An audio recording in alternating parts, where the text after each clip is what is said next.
years of teaching experience, medyo napagod ang person sa pagtuturo. And I was like, in 2017 kasi, before we came home for good, nakapag-training kasi kami ni husband sa real estate selling doon sa Dubai through Vistaland International Marketing Incorporated. Thanks to our mentor, coach, si Pastor Dan, and our mabait na CPA na managing director, si Ma'am Vange, at ang aming accountant na manager Net.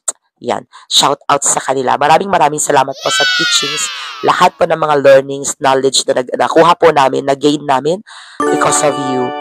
Talagang sobrang thank you at binago po ang buhay namin. So, balik tayo sa kwento. Nag-ano muna, shout out muna no? So, yun.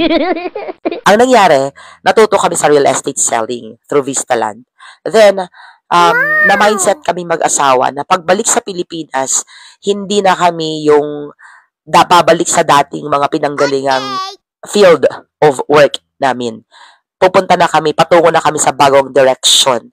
This is real estate na selling. Kaya nga, yun actually nagpatibay ng loob ko na okay lang, walang malaking ipon. Walang savings na inuwi.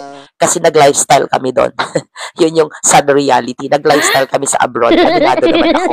So, wala kaming savings. Pero pinanghawakan ko noon, yung mindset na hawak naming mag-asawa. Bagong mindset na sabi talaga namin, through real estate selling, mababago ang buhay namin at hindi na namin kailangan maging empleyado.